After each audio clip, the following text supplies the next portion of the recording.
TeadsAdChoicesADVERTISINGinRead invented by TeadsAdChoicesADVERTISINGinRead invented by TeadsBut. If you want to track the tournament through the groups all the way to the final on July 15th, you can download Express Sports World Cup Wall Chart *.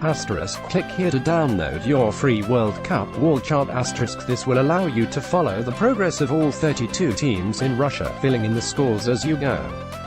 World Cup gets underway. Russia welcomed the world to the World Cup today as cheerful fans streamed into Moscow and 10 other cities, and President Vladimir Putin's government derided Western efforts to isolate him.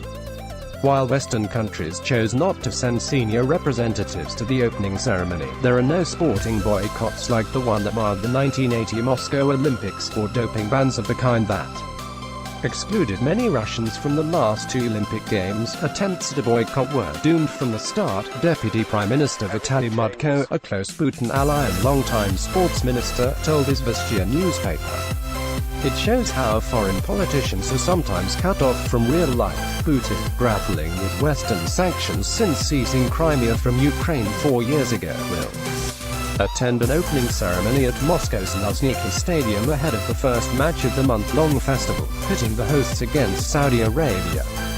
The president, newly re-elected after 18 years in power, will listen to British singer Robbie Williams with what the Kremlin listed as an array of 15 foreign leaders, though that included 8 from ex-Soviet neighbors as well as 2 from Russian-backed breakaway regions of Georgia, Rwanda, Lebanon and Panama were also named, along with a senior official from North Korea. Putin hailed the World Soccer governing body FIFA for keeping to a motto of "sport without politics." Speaking on Wednesday, as FIFA chose to host the 2026 tournament in the United States, Canada and Mexico, the Russian leader spoke of sport's potential to promote humanity without borders. Russia in center field, headlined the state-run newspaper Rossiyskaya Gazeta. "The main victory is already won," it said, praising an organization effort that has seen a dozen stadiums built and modernized, and a huge security operation put in place. No boycott of biggest event Russia has hosted since Soviet times, when the United States and others boycotted the 1980 Moscow Olympics over the invasion of Afghanistan, will put a spotlight on how Russia has, since the chaotic collapse of communism, resurrected its economy and a tight social order under the former KGB agent. Talk of a sporting boycott after Britain accused the Kremlin of using a banned nerve agent to try and kill a former Russian spy in England failed to materialize.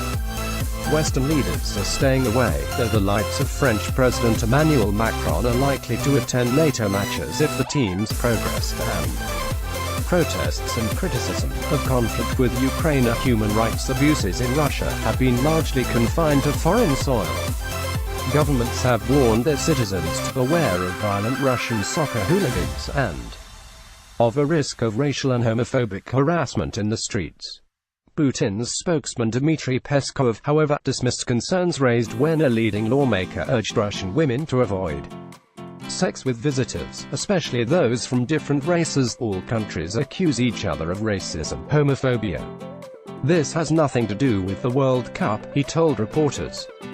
As for the women of Russia, they can handle anything themselves, with some 200,000 visiting fans already in the country to follow the 32 teams in the tournament. The Kremlin is urging Russians to put on a welcome and get behind the home team, a task not helped by poor form that makes it the event's weakest side by FIFA ranking.